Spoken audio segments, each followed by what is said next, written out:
Howdy folks, welcome to another episode of Yogi Dave's Hobby Podcast, the podcast where I talk about everything from tabletop RPGs to tabletop board games to tabletop war games, and everything that those particular hobbies encompass.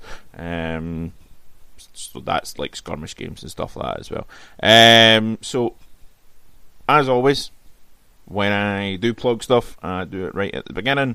So I'm going to plug the Glasgow Game Gathering. It's on the 29th of June of this year. So a week on Saturday. So if you listen to this week when it comes out.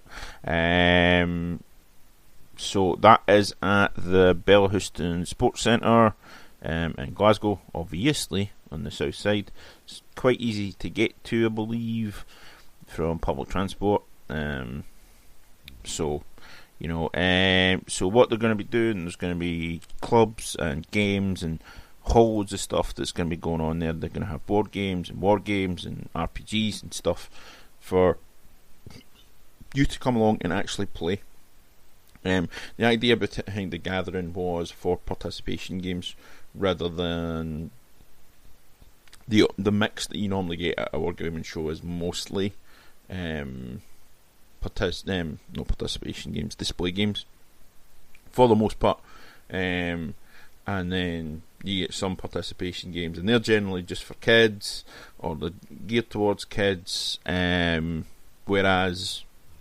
I think the idea behind the gathering is, all these participation games, and they're geared towards everyone rather than just the kids. There will be display games and stuff as well, but they've got board games as well. They were looking at trying to get some RPGs, but I don't know whether or not they've got that sorted out. But also, you can have all the traders that you have at every other wargaming show. I think quite a lot of the ones that come to Carronade and Claymore will be coming up again for this.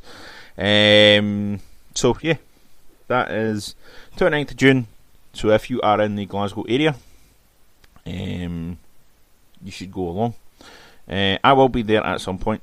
I will help out the Glasgow District Wargame Society's display participation game. I'm not sure what that actually is, because I have had no involvement in it, unusually. No involvement in it at all. But yeah, so 29th of June, Bellahouston Sports Centre. Come along, have a good time. I'm sure you will. What else? Oh yeah, Glasgow District Wargaming Society. While I'm on them, trying to expand the portfolio of the club. So what we're going to have is some tables set aside for, well, maybe not set aside, but there will be tables for board gamers and RPGers. So the first two meetings are free, I remember right, and I think the table cost is going to be £3 per head. But that's the same as you're going to pay anywhere else. So but without having people interrupting you all the time in a shop going, oh, what are you playing? Oh, sometimes people are fine with that, but some people just want to get involved in their games. So, we're encouraging anyone who's looking for space. It's every 2 weeks, so it's not every week, but you will get at least 5 hours worth of gaming in. So, probably going by my average is about 2.5 to 3 hours for an RPG. So, you're probably not missing that much time. It's just a bigger distance of time in between each session. That's all. So Glasgow District Wargaming Society. If you go on the website, it's gdws.co.uk.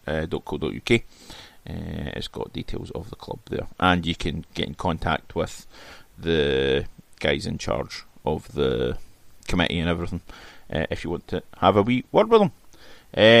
As always, I will point this out, I am getting nothing from them. but other than the fact that I'm a member of the Glasgow District Wargamer Society, and more members means the club survives. But, you know, any plug that I do, I don't get any money off at the moment. And I will, anytime I ever do a funded advertisement, I will tell you, but it will also be something that I actually use. I would never ever plug anything that I don't use. So the contrast paints that have just been released by Games Workshop, the controversy behind it. People are like, oh, it's not going to do this, it's not going to do that, it's not going to be the next thing, and it's like, well, you know, it's like everything else, you know. Oh, if you use this, you're cheating. It's like an airbrush. Airbrush isn't cheating. Airbrush is saving my ass time when I've got shitloads to paint. That's what an airbrush is for. It's not cheating. Trust me, I know what cheating is. But people were like, oh, it's this and that. It's what it is. I mean, what a contrast paints, and this is from somebody who, you know, normally does, when he thinks Games Workshop are being a bunch of fucking arseholes, shits all over them. And it's not just because it's fun to shit all over Games Workshop, and it's, you know, it's that the done thing, because I play Games Workshop games. I play Games Workshop games as much as I play anything else, so, you know, I do like Games Workshop. It's just some of the shit they do annoys the fuck out of me. But it's like, well, the whole concept behind the contrast paints were you can paint stuff quickly. Like, if you've got a goblin army or a orc army or something that's a horde army, like Tyranids, for fuck's sake, when there's loads of them, Imperial Guard, takes less time. I've seen people who take like half an hour to complete a figure. Half an hour, man. But that's like half an hour that they've done to paint one figure, right? They're not taking into account that they're painting other figures at the same time. And the paint jobs, you know, it's pretty good. It's pretty good for a battle ready paint job. So, you know, it's saving people time. People who do not paint on a regular basis cannot paint that fast. Trust me, I can paint that fast, but it's a tabletop standard, which is what they're doing. So contrast paints aren't really going to save me any time. But the reason that mine take half an hour is because I do the base coat with my bloody airbrush, and I do 50 of it at my time. But that's the thing. If you're doing 50, that is the thing. That's what people have been saying. The contrast paints will save you. If it's an individual figure, it's not going to save you any time really, if you can paint that fast. Anyway, what it will save you time with is mass armies. That's the whole point of the contrast paints. It's not for people like me who have been painting on and off for 30 bloody years. Well, not 30 years, 25 maybe. It's for new players that are trying to get into the game and don't want to play with unpainted armies. It's for people like me who really need to buck their ideas up and do their own stuff quickly. Don't do other people's stuff quickly. If I wanted to paint, you know, I mean, I've got tons of figures that I'll do for an Imperial Guard army. When I paint them, I'm going to get a contrast paints. I'm going to get the spray. I'm going to spray them. I'm going to do all the stuff for the contrast paints, and it'll take no time at all. It's different when, you know, if I'm doing a commission and it's to tabletop standard, I'll be getting contrast paints. Of course I'll be getting contrast paints. That's you know, it's for stuff like that. It's for beginners to get into the hobby, that are getting into the hobby and want their stuff painted. It's for people who want to paint horde armies quickly. It's not there to replace the age-old system of learning to paint properly. Because in order to make stuff look really good, like the studio stuff from Games Workshop, they're like, oh, well, we do this and we do that. But you also highlight stuff. Excuse me. You also do this, you also do that. You don't just do the contrast bit. That's where a lot of the, I think, issues are coming from. But also, you can do contrast paints without actually having contrast paints. You thin the paint enough that you can get it so it looks like the contrast paint, as long as you put it over a paint that is like the same kind of colour as the contrast paints. I think that's the other thing. You kind of need to use the primer for like the contrast paint primer stuff to get a lot of the effects that the studio are getting. But you don't need to necessarily.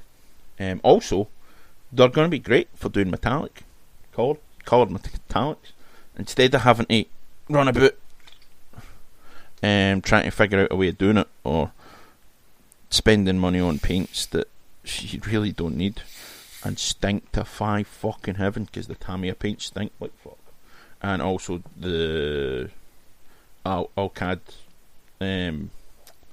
enamel paints stink to high heaven, and you need to use separate brushes, and you can't use them on anything else after you've used them in the Alcad stuff. Trust me, I know.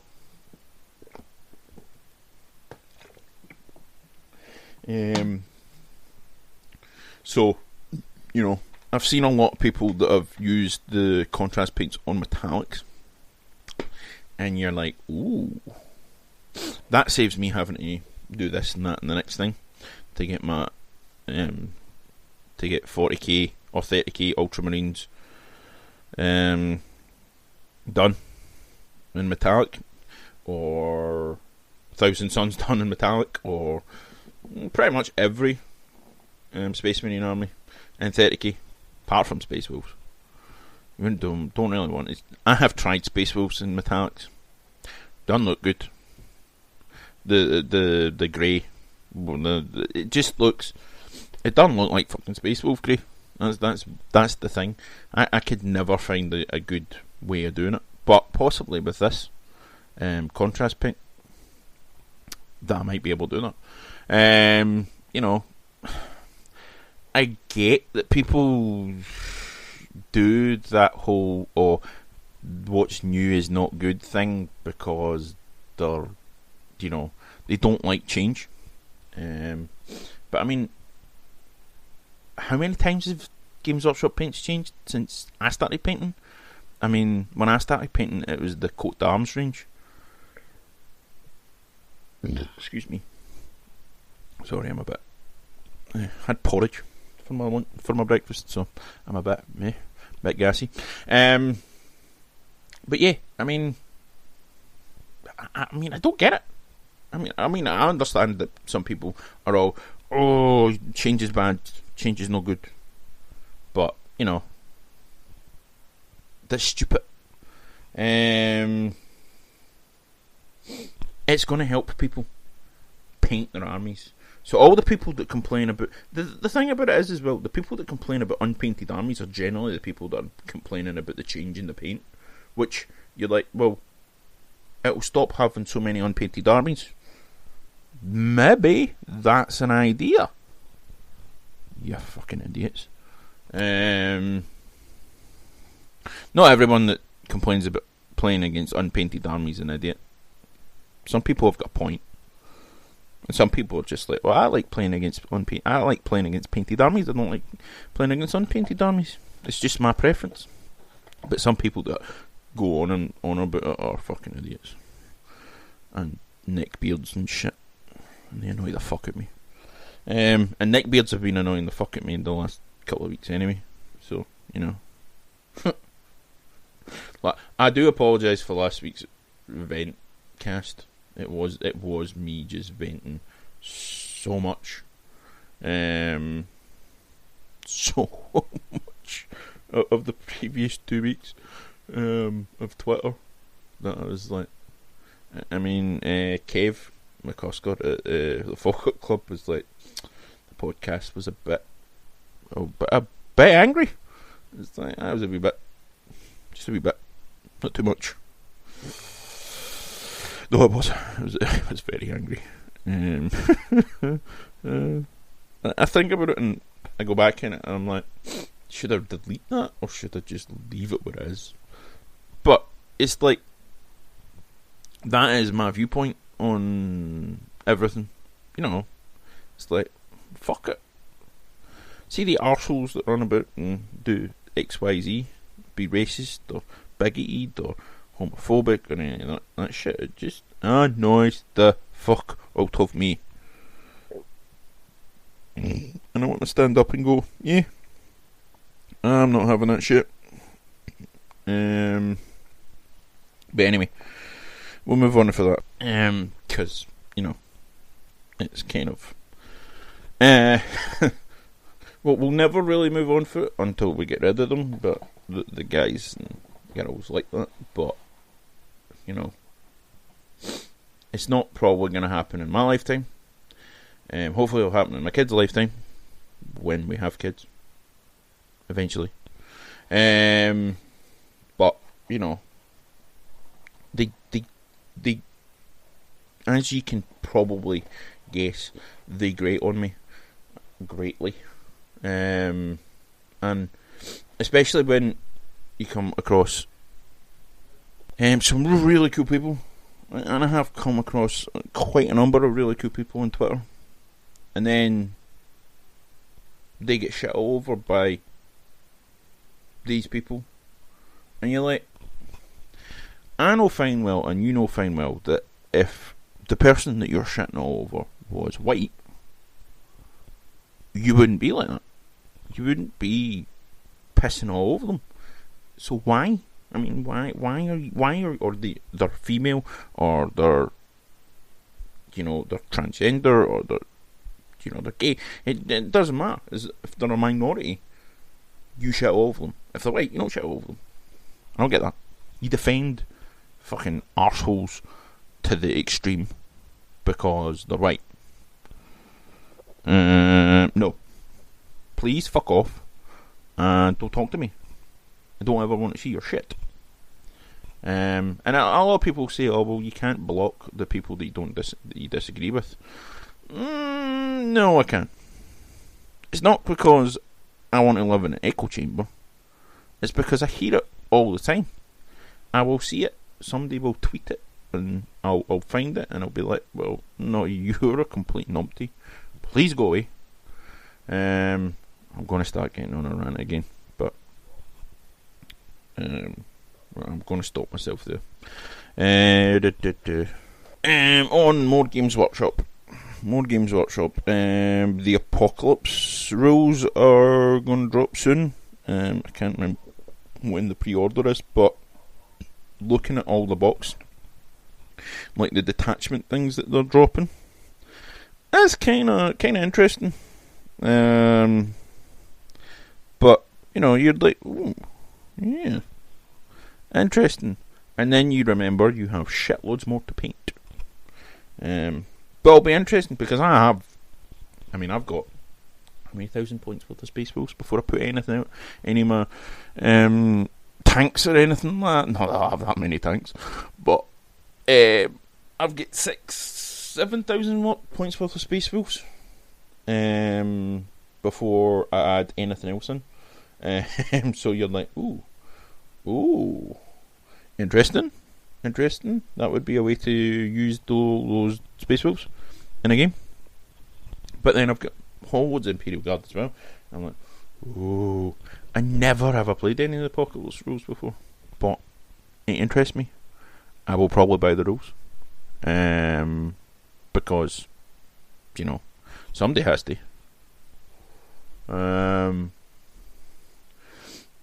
But you know, it's an interesting thing that basically you get an army in a box. I mean, one of the ones I seen was like 3 Titans, and I'm like, ooh, not Titans, Knights. 3 Knights is basically a big massive army. Yeah, so they're bringing out movement trays, which, to be fair, that's something that would help me immensely most of the time. Even playing just 40k, movement trays would be helpful. But they're clear plastic, which is interesting what they've done with that. So they're doing it in 25mm, 32mm and 40mm movement trays. Obviously they've got all their dice. So they're using 12-sided as well as 6-sided dice. That's interesting. But yeah, they've got their battalions. So you've got the Orc Spearhead detachment. It looks like lots of Killer Cans and Death Dreads. Then you've got the Super Heavy detachment with the Imperial Knights. So it's 2 Armigers and a Big Knight. You've got the Astra Militarum Spearhead, which is 3 Lemurnos of different variants. Chimera, Command Squad and Heavy Weapon Squad. And then the other one, they've got the Tau Vanguard, which are battle suits. Is that a Riptide? I fucking hate Riptides. And a Commander, along with all the commensurate drones. There's a couple of different battle suit types in that one. Yeah, the Ad Mech. It's got the big stompy robots. And other stuff that I'm not sure what it is, because I'm not sure about AdMech. Then you've got Chaos Marine detachment. Oh, fuck off, man. They've still gone with the bloody bikes. Same Space Marines, Chaos Space Marine bikes that have been around for eons. And then you've got the new Space Marine, the new Chaos Space Marines and Terminators, I think, in that box. Yeah, all the new Chaos Space Marine stuff. And then you lump them in. You lump in the crappy old bikes that have been around since 1st edition, I think. The plastic ones, at least. The metal riders were 2nd edition. Or the plastic riders were 2nd edition in it, if I remember right. But the Space Marine bikes have been around for fucking ever. Space Marine Battalion detachment. It looks like the only thing there that I can see for certain is Primaris is the Redemptor. That's interesting. Tyranid Spearhead detachment. Hive Tyrant. And all the Tyranid heavy shit. Necrons, Outrider detachment, all the fast attack stuff. I can never remember what the Necron stuff is. Craft World Vanguard detachment. It's basically an Aiden Vanguard detachment with Wraith, 2 pair of Wraith Lords and 2 squads of Wraith Guard, it looks like, and a Warlock. Yeah, that's only the bloody Eldar, that is. And then you've obviously got the armoured support and the heavy support stuff. So the Baneblade, well, obviously that makes 7 different variants. So with the Baneblade, you get the Bane Hammer, the Storm Sword, the Shadow Sword, Bane Sword, Doom Hammer, Storm Lord, Hell Hammer. I cannot remember how much that is. I think it's about 80 quid, if I remember right. And then the new Primaris Repulsor Executioner.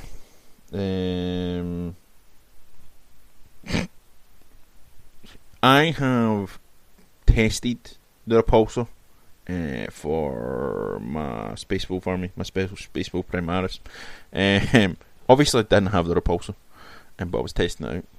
That thing has a friggin' ridiculous amount of guns, but the Executioner takes the piss with that one. But also they're bringing out the AdMech, the Scorpius Disintegrator, Scorpius hover tank thing that they've been bringing out.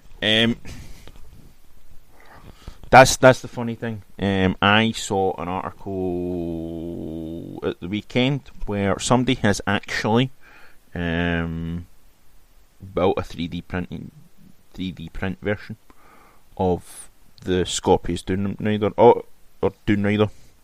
Obviously, excuse me, it's not completely official like that one. Doesn't have everything because they've obviously taken it from the picture and kind of the pictures you've seen and then extrapolated what it should look like when it's complete. That's a bit off, man. I mean, it's available with before this is actually available.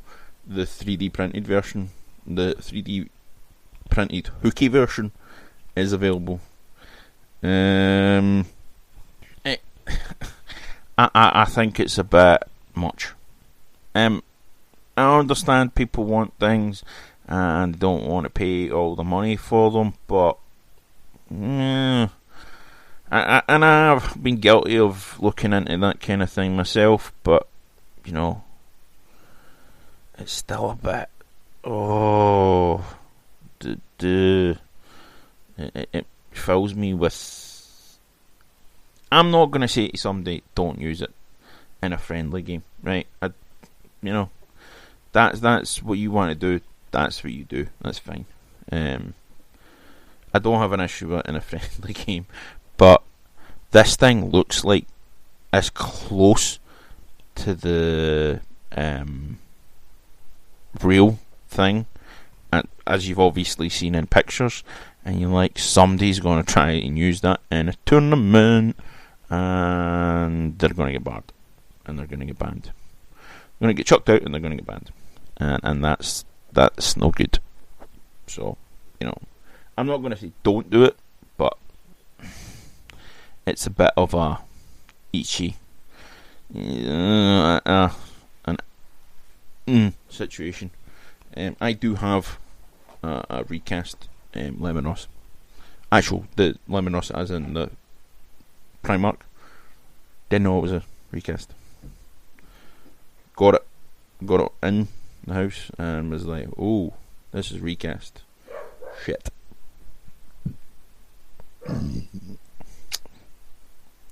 Got it on eBay. It looked like the real thing. It was all, but then you notice things that you're like, it's not quite the right size. Because I've seen the right size one, and I'm like, it's not quite the right size. Bits are off. Bits of detail are off a little bit, which you actually expect from Forge World, because sometimes they're shit. But it's just a couple of different things. The plastic wasn't quite right. Not the plastic, the resin wasn't quite right either. Actually, it was better than the Forge World resin, to be honest. So I knew, and I'm like, damn it, can't use that in a tournament. Okay. Not that I would actually play in a for 30k tournament. It's actually probably one of the few Games Workshop tournaments I would actually take part in, because I've got loads of mates that are 30k players. And I think it'd be fun. I think it'd be funny more than anything else. Obviously I couldn't take part in an official one because I have parts on my this one that are not Games Workshop. I have parts on my Speaker of the Dead that are not Games Workshop. So obviously I couldn't use them, and that's the point of being able to use them. But you know, we do digress at this point. Yeah, don't buy recasts. If you're going to play with stuff, yeah, okay, 3D print something if it's going to be a test piece, or you can't get it anymore, or you can't get it at all, to be honest. Like the Shadowrun stuff that Sonic Sledge has done, or the Space Dwarf that could be used for Shadowrun, that's fine. The official models are a bit shit, from what I remember. I've got some of them, and they're they're not the best, and the dwarf ones are a bit cack. So I can understand that. And anyway, I mean, Catalyst Game Labs, I don't think they'll release any miniatures anymore either. So I don't have an issue with it. And it's, see, this is the thing. I have an issue when it's an intellectual property, but it's a cyberpunk, and cyberpunk's been getting a lot of shit recently. Not unwarranted in ways, and in parts, but we'll not get into that again. It's cyberpunk dwarfs. My dog's been a pain in the arse. It's cyberpunk dwarfs and elves and orcs and ogres and trolls and all the rest of that kind of shit. You're like, well, let's be fair. You can print them, that's fine. But when it's a specific, and I mean an actual specific sci-fi universe, like 40k, like Gates Antares, like Dead Zone, you don't copy the figures and print them. That's just not cool. Also, if you're recasting stuff from like small companies, I mean, anything other than Games Workshop is small, to be honest. Let's be absolutely honest. Warlord's not that. Warlord's big, but it's not Games Workshop big.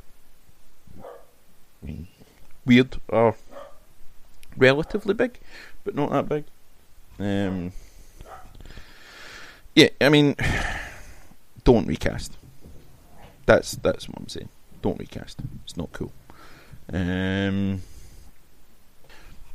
So, again, this is actually Kev McCusker at the Falkirk Club got to thank for.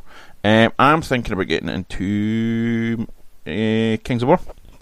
I'm thinking of getting my old dwarfs down from the loft and dusting them off, figuring out how many points I've got, and playing a couple of games of Kings of War. I thought I was done with fantasy. I'm definitely done with Games Workshop fantasy at the moment, because I don't want to go out and buy a brand new bloody army. My dwarf army has not been valid in 40k, not 40k, Warhammer for like 3 editions, so I don't have any interest in using that. Porting my Empire over into Imperial Guard, so I don't want to have that. So I would actually have to go out and buy a brand new army. Not something I want to do. I don't mind going out and buying stuff for Infinity. I don't mind going out and buying stuff for Necromunda. But Warhammer's something that Age of Sigmar is something I will play very little. And it's just like, do you know what? It's not worth my time. So yeah, because Kev plays it. There's a couple of other guys that play it at Falkirk. My dad plays it. My younger brother plays it. I'm not a big fan of Ninth Age. Ninth Age just, I mean, I've seen it played, and it looks to me like a continuation of the pain in the arse rules and the pitfalls of 8th edition of Warhammer. And, you know, that's all well and good if that's the way you want to play, but go big or go home. It's not something I'm really interested in. What I'm interested is in good rules and fun rules, and being able to use whatever kind of dwarf army I so choose. So yeah, I'm thinking about getting into Kings of War.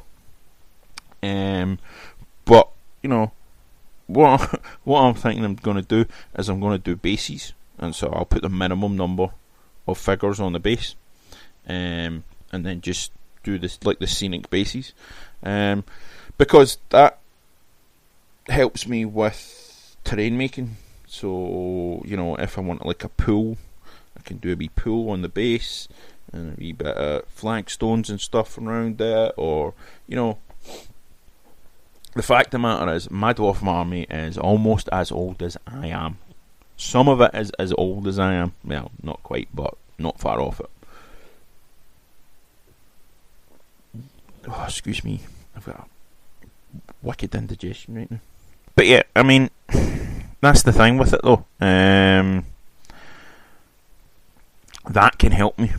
You know, different kind of bases for different kind of battles.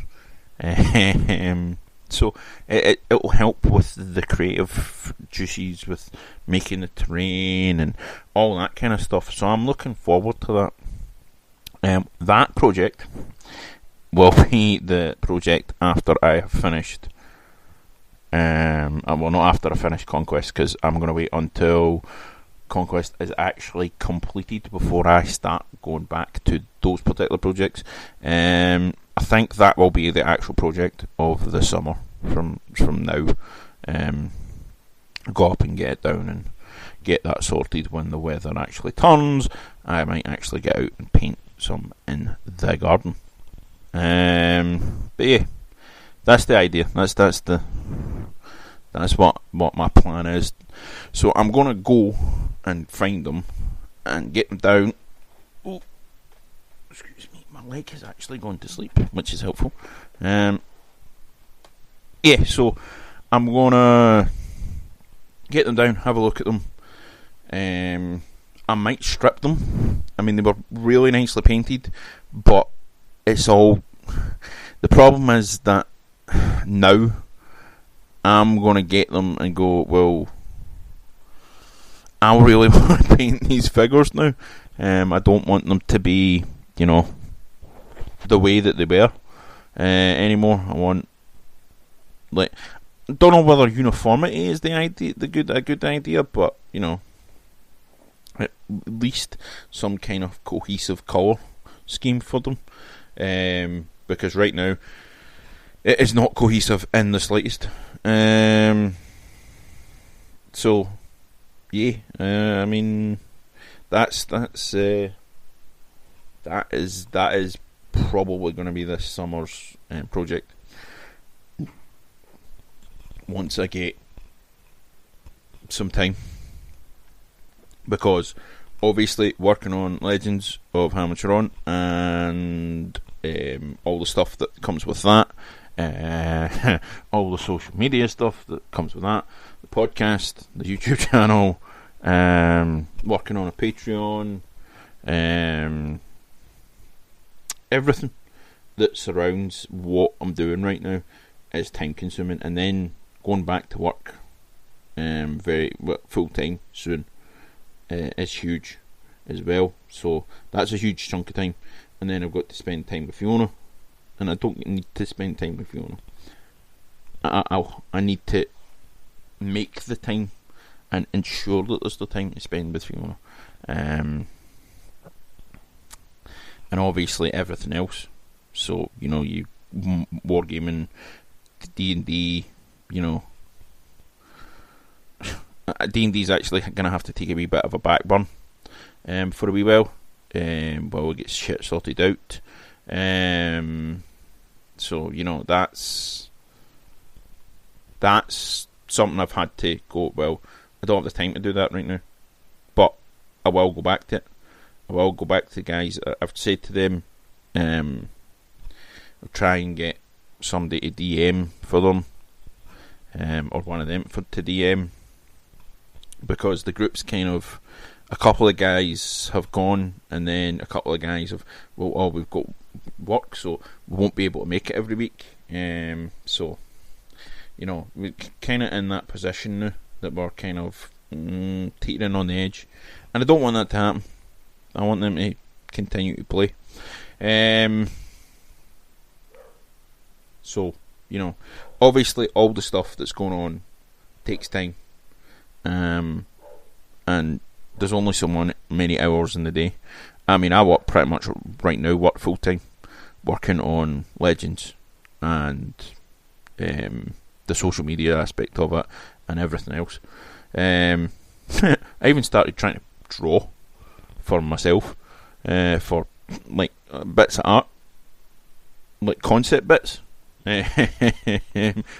Let's just say there's a reason I didn't do art in school, and I'm trying, but at the same time as I'm trying to learn that kind of stuff and learn what works and what doesn't, and what you can do with different. I'm doing everything else, so there's a lot of moving parts that are going on right now, which is why this is being done at 1:25 on the Monday. Is why it's not getting done ahead of schedule. The only time I will ever at this moment in time get podcast done ahead of schedule is when I'm interviewing people and I need to schedule that time to interview them, which actually I need to do that. I need to schedule some interviews in the next week or two to get them done. What else? There was something else I wanted to talk about and I cannot remember what it was. My brain at this moment in time is like fucking cheese sometimes. If you have any interest in playtesting the rules, we have Legends of Hamanshiron. The email address that you can email us and we'll put you on the list, or you can join the official Facebook group and like the official Facebook page. You can contact me on Twitter or at Hamanshiron, or you can contact me at Dave's Hobby Stuff. Though likely I will not answer I will answer Hamanshiron questions, but I'd rather they all get funneled to the Hamanshiron account. There are DMs. I do DMs, but some people don't, and I can understand why, because some of the shit that people send them. We have an Instagram page. We have a YouTube channel, but that has not got anything on it. The Instagram page has some art on it. I swear to God, it is terrible, but it's fine. There's a concept logo and a concept tagline. Oh, yes, that's the thing. If you have learned anything about Legends of Hamanshiron, you probably have gone, well, what's that going to... I've written a tagline, and people have said, it's not really... doesn't really emote the imaginatives of the game. So, at some point in the future, we will be having a competition for you to win a free copy of the rules when they come out, where you can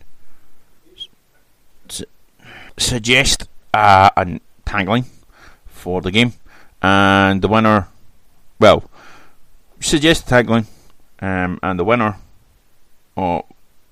that gets chosen, and the person at random that gets chosen that voted for that one, will get free copies of the rulebooks. But that's for the future. But if you want, you can start sending us taglines. They can be funny, they can be serious, they can be whatever you like. I'll take the best ones, or we will take the best ones that we think. That's good, and we'll put it on, and we will credit you for it as well, and you will also get a free copy of the rulebook when it comes out.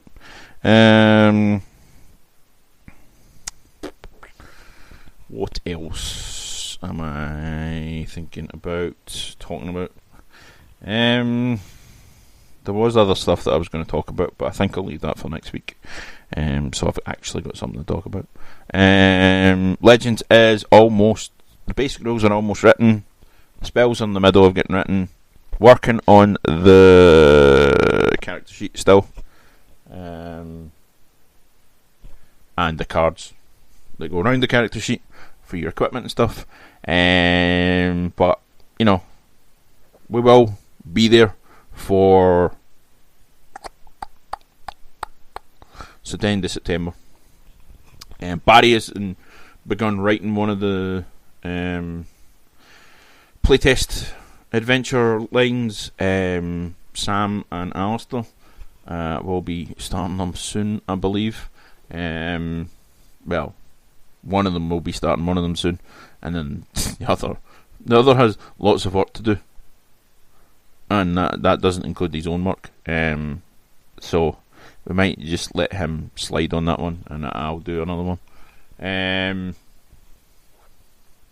So the adventures are currently getting written. We don't have monster rules yet, but kind of have figured out what the danger rating for them will be. So, you can put in danger rating up to, well, first, second, third, maybe fourth level. So maximum danger rating is like 8 or 9, maybe 10. 10 might be a wee bit much, depending on how far you get to the end of the adventure, and how much experience you accrue. Depends on that, but the experience thing is done as well, essentially, because every time you do a skill test, you gain experience. Well, every time you pass a skill test, you gain experience. So, that's different from D&D.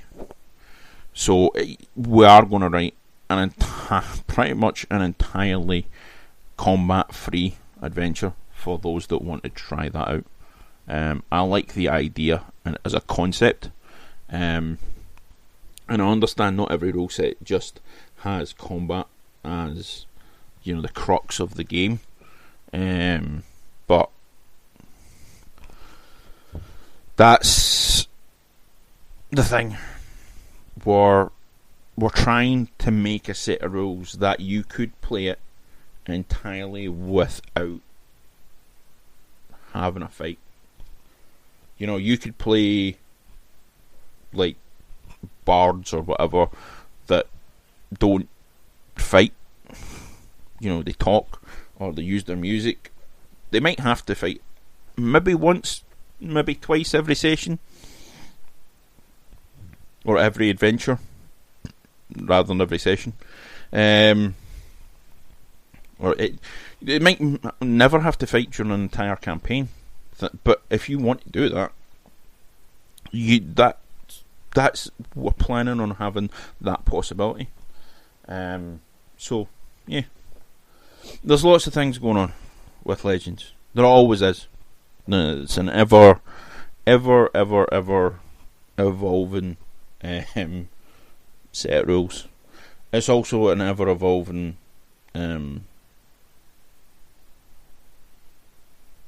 what do you call it? Legendarium, I believe is a good word for it. Canon. Fluff. I've actually got a thing running on the Hamanshiron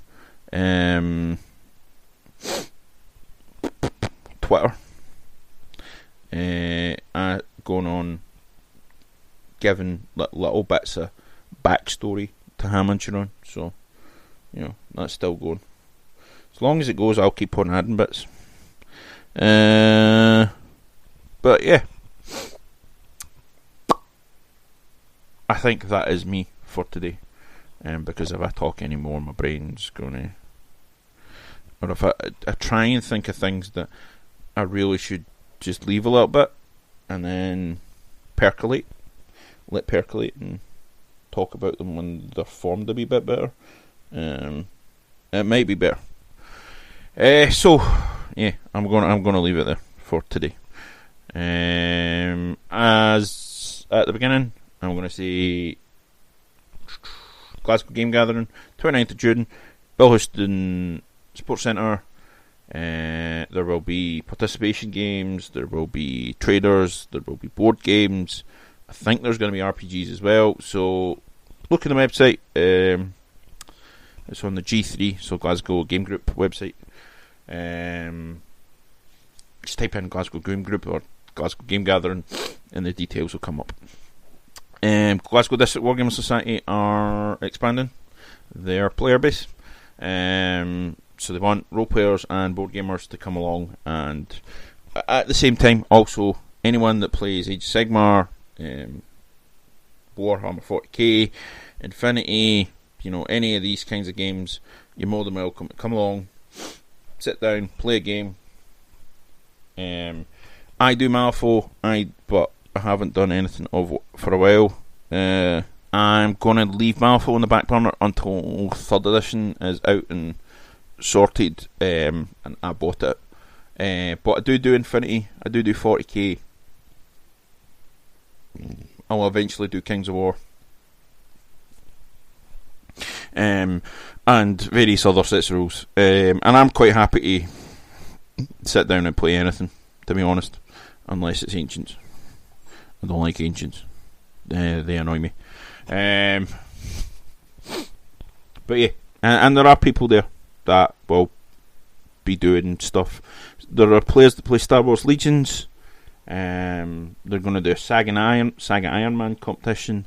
They're doing an Ancient competition. I can't remember the name of it off the top of my head, but they're doing a Star Wars Legions competition in September. I'm sure the details will go up on the places where people play Star Wars Legions. What else? Yeah, I mean, I play Battletech. If you want to come along and play Battletech, quite happy. There's a couple of other people that play Battletech as well, so you want to bring your stuff along, bring a game along. I'm sure you'll find somebody that's willing to play it. Certainly if I'm there and I don't have a game, or I do have a game but we can arrange a game for the next week, I'm quite happy to do that. So yeah, I think that is about it for now. Oh yeah, at some point in the next couple of weeks we're going to have a Patreon for Hamanshiron, for the Legends, so we can do stuff like art and stuff that I don't try my hand at, but we'll still try to work everything out at the moment. Once it's up, I'll post a link and you can do what you want to with it. Infinity will be back. It was meant to be this week, but Sam can't be here because his mother-in-law's here, and she's got a family here for her birthday from France, so they are going to be doing stuff tonight, so that means Infinity has to be off. We will record it next Monday, and hopefully I should have it up the Monday after. So it's a week behind, but it will be here for all those people that have been downloading, listening. I will say, in the last week, the podcast has exploded, and I mean exploded. In the last 7 days, I've had 312 listens, 312 downloads. Total downloads for the year since I set it up, 725. We've almost doubled the amount of downloads in the last week, and most of them have been the last Infinity podcast, so it's doing something good. So yeah, anyone who has started listening in the last week, thank you very much. Don't know where you come from, but much appreciated. Yeah, that's me. I'm going to say goodbye. Happy hobby.